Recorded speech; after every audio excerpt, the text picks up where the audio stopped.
So the title of the presentation today, as you will see in a second on my PowerPoint slide,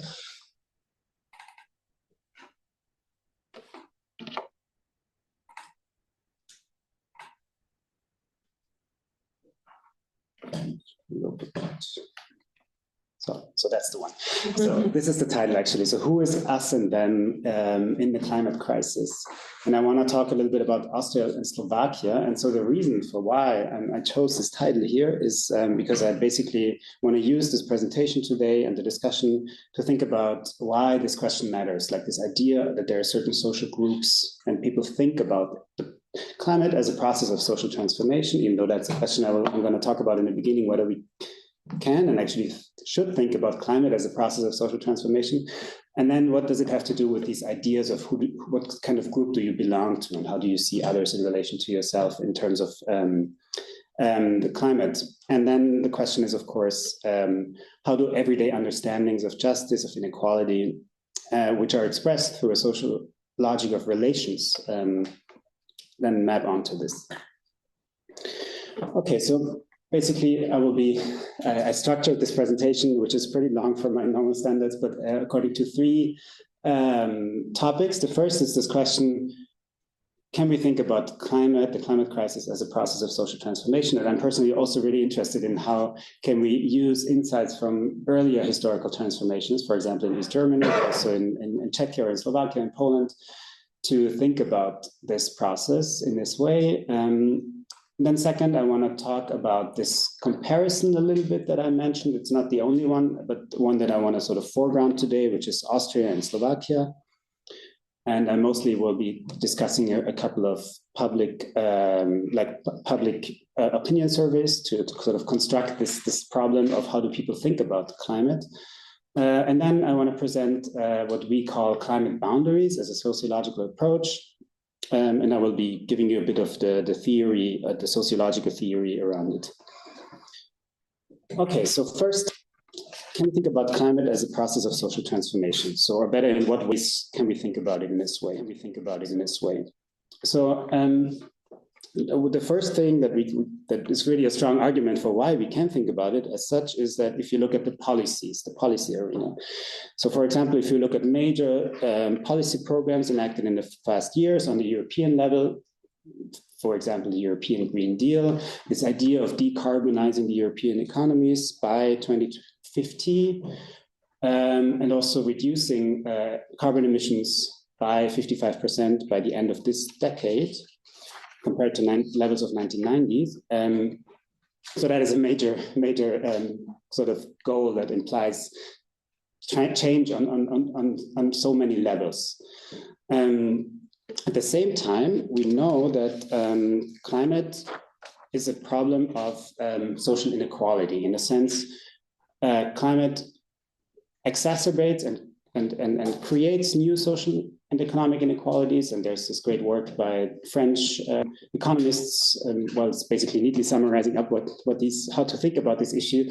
So it creates inequalities of access. So who has access to natural resources, to clean water, but also to welfare protections against natural disasters. It creates problems of exposure. So who is actually most vulnerable in the context of climate change and biodiversity loss. And then it creates, of course, inequalities of responsibility. So as we know, there are certain groups in society, such as the people with higher incomes and wealth, who are responsible for the vast majority of carbon emissions.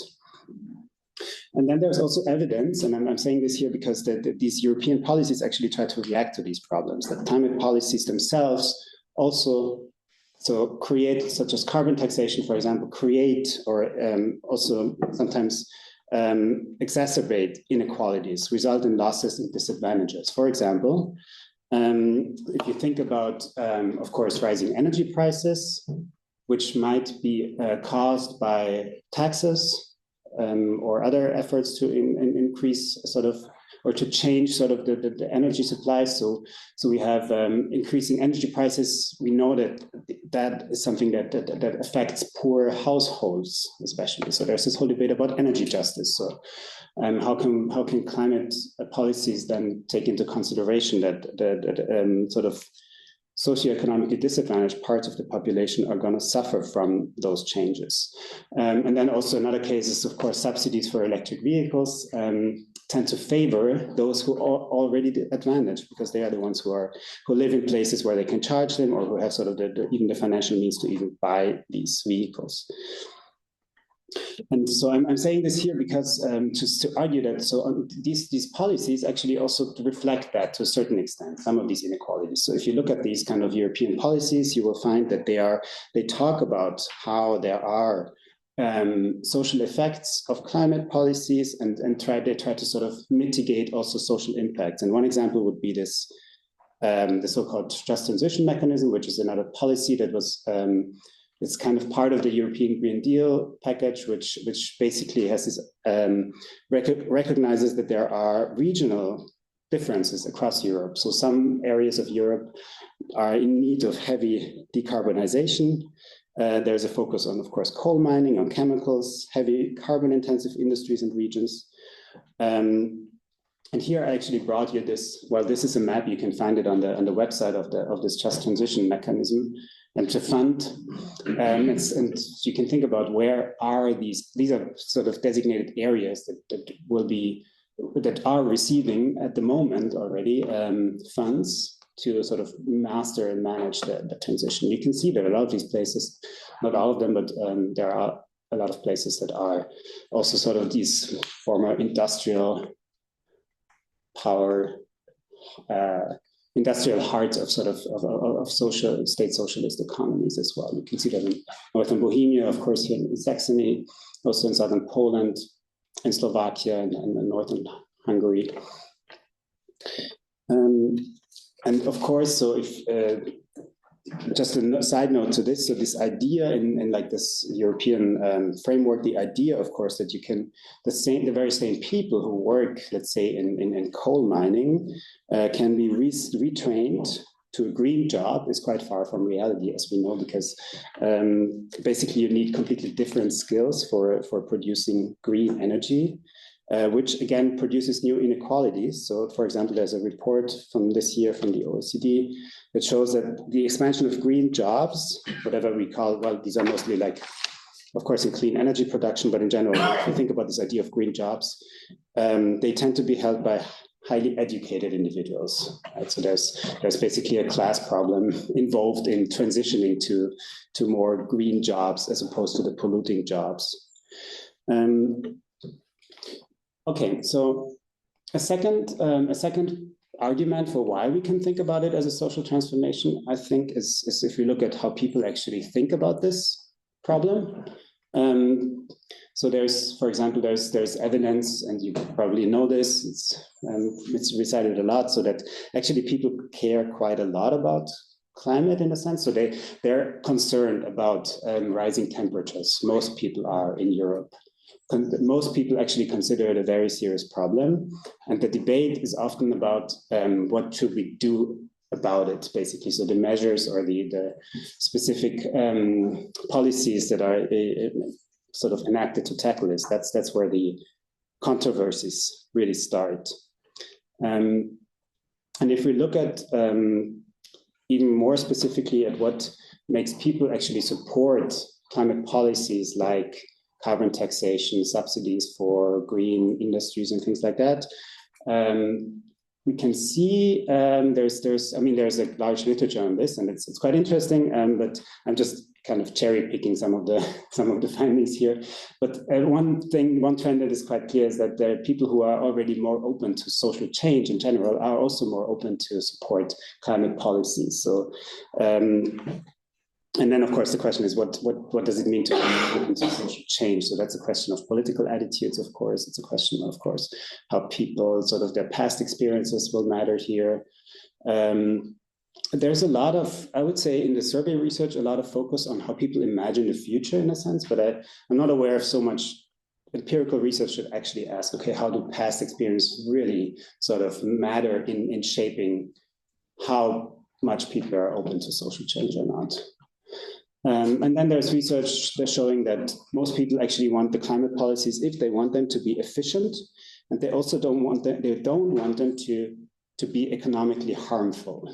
So here, that's where the problem begins here, that people, so for example, are skeptical around policies that hurt economically disadvantaged groups, where they have inequality concerns around it, and they also don't want these policies to hurt themselves, basically their own financial situation. So they don't want to pay for this. So in a way, I mean, this is what economists have shown here. They have their own approaches here, and then there's also, you might know, of course, this research by Steffen Mauer and colleagues, who've also recently summarized it, but also articulated quite well, in a sense that, especially if climate is framed as a problem of loss to prosperity, that's where it turns into this class issue. And especially when people with lower education are skeptical that it's going to cost them, of course. And this, I would say, it relates to issues of trust, to what people have of course, the way people have experienced the state in their lives in earlier instances will matter for how people think about it. And I think we can here nicely, we can actually link it also to important theoretical debates around, okay, what is this? These are issues of redistribution, so who gets what? And then there's issues of recognition involved, so who, sort of the symbolic status of one's group in society relative to others, which might actually be changing in a climate transformation. And then there's also issues of representation in a sense of who is even heard, who has a voice here. And so these are, of course, with Nancy Fraser, interesting ways to think about social conflict here. And I would say that according to this model, we can sort of think about it further in this way, and then we can see that it really is a major social transformation in the sense that there's social conflicts around it. Okay, I think I'm stuck now. No, here we go. This is a weird slide. So I also wanted to add like one slide that says, oh, maybe why it's maybe not a social transformation in the sense. But this is something, I mean, I would be interested in also discussing. So if we think about like social transformations, of course, if we think about the post-socialist transformations, those are, there may be exceptional in the sense that, of course, they concerned various areas of life, like the political transformation, really the process of nation building, as we know in Central and Eastern Europe in the 90s, economic transformation. So there's this problem of simultaneity of different areas, institutional, cultural, social, political, all different kinds of aspects of life, part of that transformation. And compared to this major historical process, we can really ask, okay, on what levels does the climate transformation actually entail? And I think we can also think about other major processes of social transformation like deindustrialization or the automation of work, where we can also ask, and I think this question is quite relevant, what are actually the labor market shifts that are entailed in the climate transformation? So is this really a sort of a deeper shift in the, let's say, because I'm talking about European labor markets. And so here we see that actually what this is about is, so there are some sectors like cement, the steel industry, chemical industries, the mobility sector, of course, energy generation, that is very much in need of change. And other sectors are not. And then there is also, there are strong regional differences, as I showed you with this map of this just transition mechanism. And another thing that I find quite interesting is actually to think about, if you think, for example, about the example of the German coal exits or coal phase out, which I'm sure some of you know a lot more about it than I do. But if you think about when did that actually happen in terms of labor, it turns out that the most substantial decline in terms of labor in the German coal industry occurred already lots of decades ago, namely between 1957 and 1977, in particular in the Ruhr area, when employment dropped by about 350,000 jobs during that period. And so statistics that I found from 2018 was that a little more than 30,000 people were still employed in that sector. But if you think about it, this is not, I mean, in terms of the German economy, there's not a lot of people actually we're talking about, yet it's such a symbolic fight, right, around the coal exit today. And the AfD is, of course, attacking it as part of the energy transition. And we can find other examples like that. Another example that is also important for our project is Norway, which has, of course, a strong reliance on oil and the oil energy sector. And there we find something similar, but here mainly because of automation and sort of new technologies, where the oil industry does not employ so many people anymore. So if you think about Norway as like full of these oil workers, that's actually not the reality of the Norwegian oil industry today, even though it's still a very substantial part of the Norwegian economy. It's just not the terms of the number of people who are actually employed in that is not that high anymore. So, and I think that's quite important to think about. Okay, so who is actually being affected here in that sense? Okay, so now, oops. And so maybe now when I start to present, so to talk about what we do in this project, I think one way to shift the question a little bit is to ask, so not only do people think and care about climate and the climate transformation, but also how do they do it? And I think that's still from a sociological point of view, also historical, of course, is how they sort of connect it to their everyday life worlds, their concerns. And I think we still don't know so much about this. So we have a lot of course, I mean, we have a lot of research on climate, on the policies around it and everything, but I think we're still only beginning to understand how is this something that people actually connect to, what they care about in their everyday lives. And so that's kind of what we also want to contribute to in this project. Okay, so I'm saying a comparative approach because basically, so this is a larger European project, which is concerned with, so we have like 11 institutions involved, universities, but also civil society actors, especially from Czechia and from Estonia, and also Austria. So we have kind of an East-West European focus in the project. But also we have Spain and Italy involved. So we have and Norway. So we do have some kind of larger European North, East, West, South framework. And the part of this project that I'm actually talking about here today is one that is specifically concerned with this problem of climate boundaries. And I'm going to talk about what we mean by that.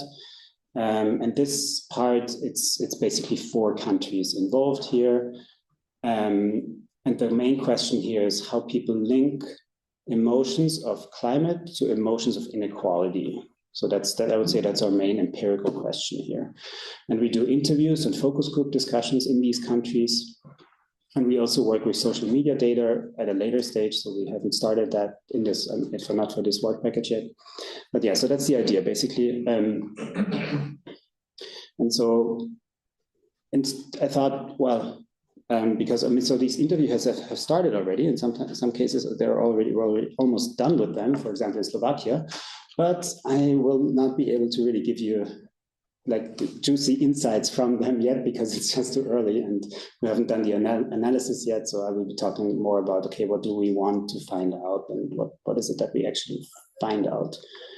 And I thought maybe it would also make sense to just kind of talk a little bit more about this Austria-Slovakia juxtaposition, especially because we are interested in sort of West-East European comparisons and interconnections.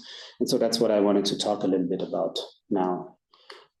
So when we look at Slovakia, for example, so we find that Slovakia, of course, maybe I should say Austria and Slovakia. You probably know that these are the two, Vienna and Bratislava are the 2 capitals that are the closest to each other in all of Europe. Yet there is a pretty strong disconnect between these 2 societies. So I was born in Vienna, for example, but during my entire time growing up in Vienna, it never even occurred to me that I would go to Bratislava to visit Bratislava or something like that. So you can see that there are still like some strong sort of legacies from the the Iron Curtain, basically, kind of. And then, of course, like there are lots of people from Slovakia work in Austria, right? Then they come, they commute, they go to Vienna, they come to Vienna or to other regions of Austria. Sometimes they just go back in the evening. So there's also not a lot of interaction really between these two societies, as you would maybe imagine, because they're so close and so strongly connected in terms of the history. But I would say that there's still a lot of like legacies from the Cold War going on. Okay, so now Slovakia is a very interesting case also because it has this enormous car industry, and if in fact it has the highest per capita car manufacturer employment globally. What does that? It means that the highest share of the people working in that country are employed in the car industry, basically. So it's not a large country; it's about 5 million people, but it's really very, very deep, in that sense, dependent on cars, and that's why it's also been called the Detroit of Europe. Right, and so here you can see some. It's like the numbers on the car production. So, and here a colleague of mine that we also worked together, Patrick Castro, he writes about how actually this high number of people, and it's about more than 250,000 people directly and indirectly employed in that sector. It's about 11% of the country's GDP and 50% of its industrial production. And he writes that this is actually quite new in that sense. Like, so it's not the case that Slovakia always had this large car industry, but it's really also a lot of it was created in the 90s. Of course, Slovakia had like a history of heavy industry before that, as part of the state socialist economy. And there are some large car makers like Volkswagen, Kia, Stellantis, and Jaguar in Slovakia. And so Slovakia really faces this problem. On the one hand, it's a heavily sort of dependent economy in the sense that these companies are not owned by Slovaks, right? So they're part of a global sort of network and global economy in that sense, and a lot of it is also German owned. So that's also like its own sort of problem also for the way Slovaks think about economic changes, of course, and economic nationalism plays a large role in this context. Like the dependency, this is something that already started, of course, in the 90s with foreign direct investments. It's an important part of the post-socialist transformations. And there's in Slovakia, there's also a discourse around being modernized from the West, at the same time sort of rejecting this dependency on the West. And Slovakia has a cultural discourse around situating itself between East and West. And those things are also, I would say, really important for how people actually think about these things on the ground. And then for Austria, so I just wanted to bring this example. So we are doing interviews in the car sector in Slovakia as well. So I didn't mention that, yes, but not only, but that is one sector. And then in Austria, we do interviews among one of the sectors in the tourism industry. And here we are specifically interested in in winter tourism, because it has such an important role in the country. So this is, of course, a service sector. So here you can see this just means that most of the people who come to this country in the winter are going there for skiing, basically, right? So it's just a massive like part of the Austrian economy. At the same time, the climate crisis means that the skiing seasons are getting shorter. So, for example, there's one indicator that apparently that measures whether you can go skiing on Christmas, and where you can go skiing for Christmas, and the areas where you can go skiing over Christmas are declining, basically. So that's, but it's of course for the Austrian economy, it's really important that they can attract people to already come and go skiing for Christmas, and not that one time of the year, at some point in February or something like that. But then they want people to come as much as possible. But they're losing basically the snow, and it becomes more hard to to produce artificial snow and to keep up some of these skiing areas then. So there's all these calculations about how, especially those middle altitude levels of skiing areas are having these problems of having to transition to sort of a post-skiing economy in that sense. Yeah, right. And this is just a graph that shows how the skiing. No, this is actually, excuse me, this is the tourism in Austria, and you can see that the skiing is, or the Alp tourism, like Alpine tourism, is really the most important here, and it's the uptick after the pandemic was pretty dramatic as well. So this is, and maybe also this is interesting for us, of course, like this is also a symbol for Austrians, of course. So if you're Austrian, then you have to go skiing, and there's all kinds of symbolic issues associated with it, and the mountains in general, and so whatever climate is doing to the mountains and to the glaciers, and on many levels has like a pretty symbolic meaning. So it's not just an issue of like some economic changes in that sense.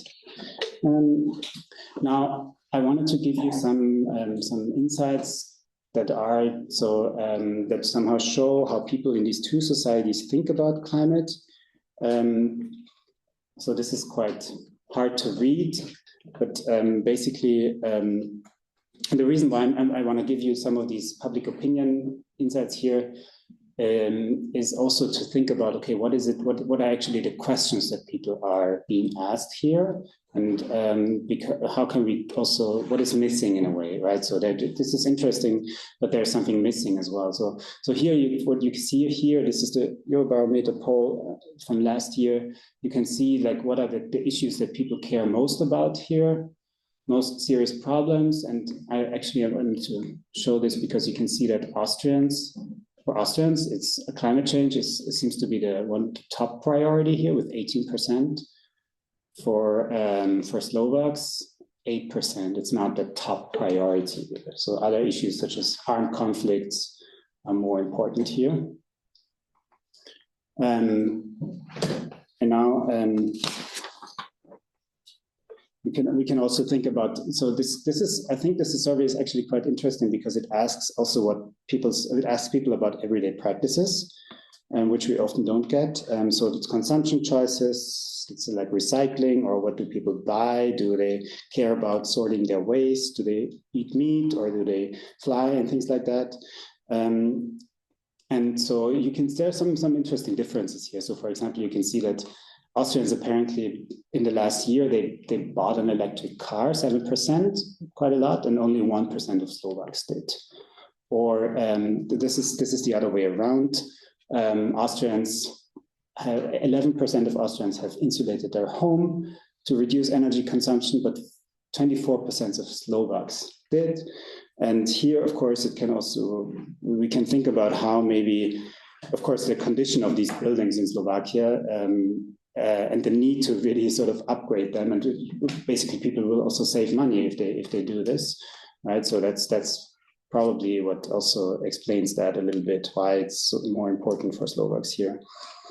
And actually, what is not on the slide, I also wanted to mention this. So for Austrians, it's almost for 40% important that they buy and eat less meat, but only for about 20% of Slovaks. So this whole idea of eating meat or not is not everywhere. It has the same priority in a sense. So this is also something I remember also looking at the Spanish results. It was also quite interesting that there, again, the eating meat issue is less sort of connected to that is an important climate issue than it is in, I would say, in Germany or in Austria. And that's quite interesting. And people think about different things, right, when it comes to what their everyday practices should look like. And I think we can see some of that from these surveys. Or this is the International Social Survey Project.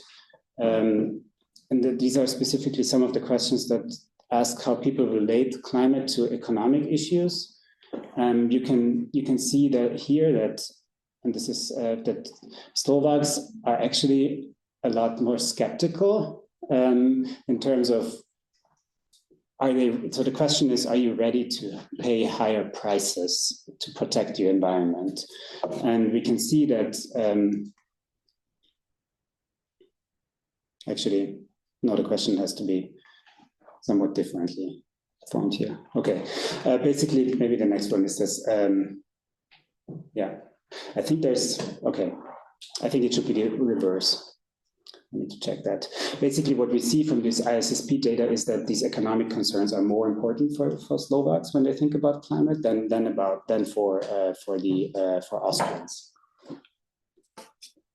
I don't want to throw all of these numbers at you. It's just the idea is that there are some surveys that give us maybe a sense of what it is that people care about, and also how they connect climate to other issues. But the problem is, of course, that these are very specific questions. We don't really know on a deeper level, like when do these issues even matter, right? So it's still very abstract in that sense.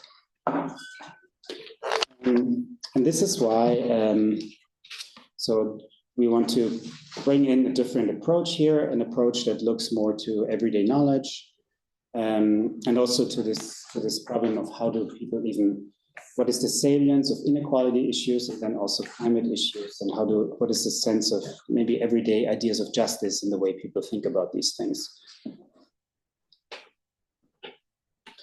So now I'm going to talk a little bit about the literature on like the sociological stuff on symbolic boundaries, or like approaches that somehow allow us to understand how people reason about inequalities in society. So we derive this idea of climate boundaries from this literature on symbolic boundaries. In symbolic boundaries, the idea is to say that people actually have a lot of arguments, experiences, reasons, and distinctions, really. Like they make distinctions in everyday life. Like they classify other people, they classify objects, practices, they make sort of important distinctions that are meaningful to them. And these are not, I mean, these are symbolic boundaries in the sense that you could say some practice is a worthy practice. You're a good person if you fly less, for example. This might be a symbolic distinction, but they also have some kind of material consequences. So they affect material conditions, life chances, and people also kind of make sense of inequalities in this way, right? So it's not just the social scientists who make sense of inequality, but it's really the people who also have an idea and have explanations for what is going on. Why is this person wealthier than another person? Things like that. Why is this so these are sort of coming out of basic everyday ways of sense making. And symbolic boundaries also create this idea that there's an us and them, in the sense that symbolic boundaries is about how do you position yourself in relation to other people. And here, so in the literature, we can find different criteria that people introduce to sort of make sense of these differences. And they might, for example, refer to like cultural differences, in the sense that this other person is maybe just less educated, and that's why this person is doing whatever he or she is doing, or this other person has a different socioeconomic background, that's why this person is doing and thinking in this way. Or this other person is basically immoral, so the person has a different idea of what is good, which I don't share, and that's why I sort of create a boundary to that person. Right. So, through these sort of reasonings, we could say that people create this idea that they're part of an in-group, and then there's also an out-group. These are, of course, constructions. They're also not so rigid in a sense, but we can see how it might intersect with other kinds of constructions, of course, like gender, race, age, where do you come from? Like, but really, I think what is interesting about the symbolic boundary approach is that it doesn't treat these categories as sort of static, assuming that just because someone, let's say, is coming from a certain region of Saxony, that's, of course, that's going to bring in some kind of association maybe, but it's also how people connect sort of people's practices, how they behave, how they think, and it's more dynamic in a way than saying, okay, there's a sort of a rigid identity category that people will understand in one particular way. And then maybe to clarify, so there's actually a concept in the climate science literature, which is about the planetary boundaries. Maybe you've heard of this, but this is all about sort of the thresholds that should not be exceeded to sort of safeguard the health of the planet in terms of sort of the really the effects of climate change. And of course, when we say climate boundaries, we actually have something else in mind. It's more about how societies react to climate and how people make sense of how others react to climate, or how politics reacts to climate. So it's not the climate science itself. That's what I'm saying. So we're not claiming that this is in any way sort of the climate science, but it's sort of the sociology of how people deal with climate. And then I maybe just briefly wanted to talk a little bit about how this relates to this idea of polarization, of course, because it does. But so then, if you follow the social science debate, so there's of course this debate around polarization, which is typically the idea is that polarization means that people have sort of these diverging opinions on the same question, so often measured as a scale. And there's a great critique by Stefan and colleagues on this. And so that's something that we don't want to say here. So that the issues are not, it's not just that there's one issue and then we can sort of measure how different people sort of diverge in their opinions on that particular scale. It's much closer to another concept in that literature, which is affective polarization, which is typically asking people how they think about other people. And then the idea is that when people think about certain political ideas and attitudes, they actually have a person in mind, basically, right? And then the question is, how do you feel close or not to that person? And then the idea is that you identify with a certain political party based on whether you identify with the people who actually support that party. So that's actually a nice way to think about it. And we are also using it, but we would even say that it's a relational phenomenon in the sense that it's even really asking people about how they experience other people in their lives. So not just, again, like a lot of literature is then trying to measure it, sort of coming up with some kind of scale and index. Right, and so here a good way to do it is to ask really, and in this project, and this is more generally, is to introduce this idea of political emotions, to understand how people sort of activate emotions, not just as a psychological reality, but something as socially shared, as a relational issue, right? So that's how you relate to other people. That's how you make sense of what other people think about certain issues. And that the idea is that this is also how people make sense of both climate and also inequality. That's a theoretical proposition, of course. But it's based on, and I'm just going through this very briefly, but it's based on more and more research that shows that inequality and class really matters also for how people think about climate. So I already mentioned this, but I just wanted to share some of the research also if you're interested in that. So there's research on, for example, how certain climate practices are kind of a middle class lifestyle habitus in that sense. And also the idea that certain emotions around it, like if you're not reducing your, if you're not transitioning to a bike, or if you don't stop flying, there's something shameful around it, right? So you can be shamed for not changing your lifestyle in that sense. On the other hand, this idea that this concern with the future, that's what Sigurd Neckel also nicely shows in his work, this idea that there's a future that we have to invest in to protect the planet and our kids is also something that is actually quite closely associated with the middle class idea of how you sort of plan for the future and design the future, which is much less prevalent among sort of working class individuals. This idea that the future is something that can be sort of designed in particular ways. And there's also great work, of course, on linking this to mentalities, or I'm sure you know this work as well, which is also thinking about, okay, this is class really matters, but there are also different kind of cultural ways in which people make sense of class. And so we would argue that actually, if you think more about what are emotions of inequality, and then in a sense, there's also interesting literature on class-specific ways of feeling, like, for example, I mentioned shame, but also pride. It's kind of different across different social groups, how this emotion is being expressed. And then there's literature on climate emotions, which is all about people, like certain emotions such as fear and dread, and there's even concepts like climate anxiety, which you've probably heard of, like the idea that there are specific emotions that are specifically sort of generated by the way people experience climate and social action around it, or action around it.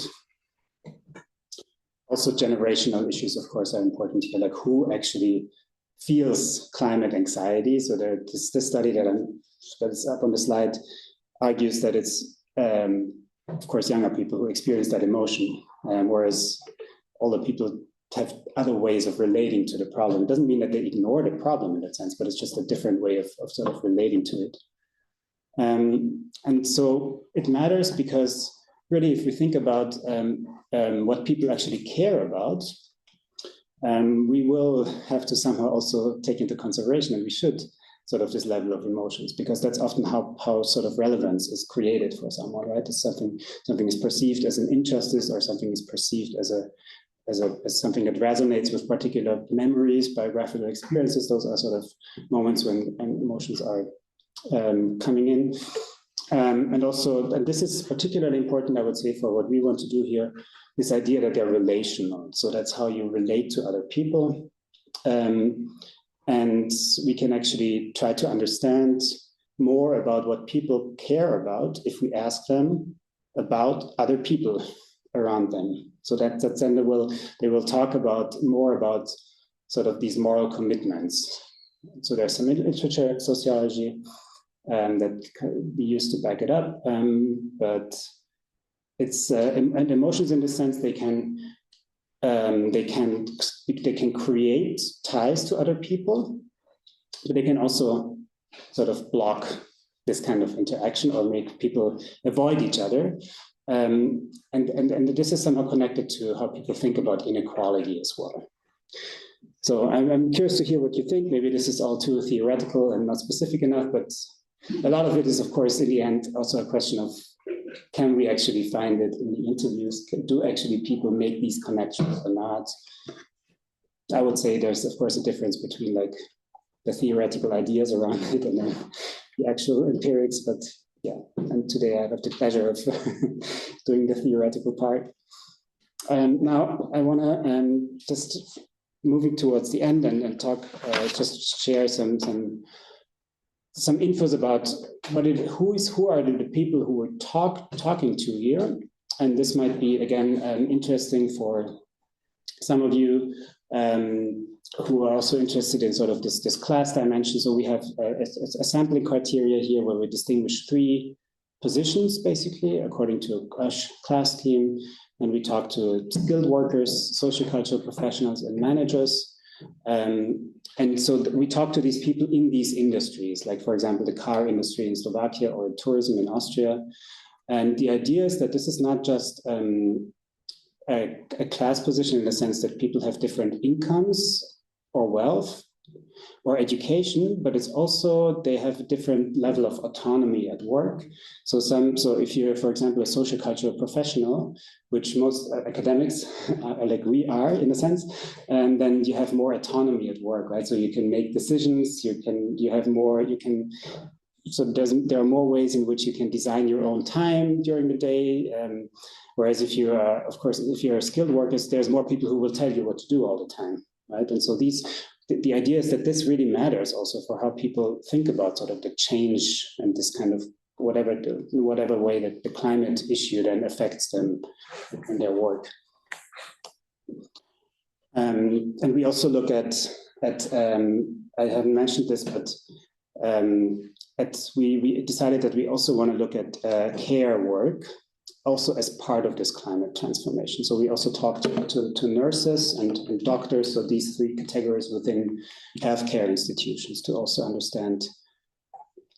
So because there's a certain danger of when you go into sort of these industries to then get like sort of the idea that you're sort of a male decarbonizing workforce, and to represent that as the kind of climate transformation. And we wanted to balance that by also looking at care workers. Okay, so now I'm gonna just share, but I'm happy to share more, but these are just some of the preliminary insights that we have from the study. And again, I'm doing some of the interviews in Austria, colleagues of mine doing it in Slovakia, in Norway, in Spain. So not having done the interviews myself, then it gives me a bit of a difficult position to say what comes out of them, especially if we haven't had the transcripts and the analysis yet. But so one thing that is really quite interesting is that there's this gap between how people think about climate and the environment. And this might not be entirely new, but environment is something most people actually think of themselves as they care about the environment.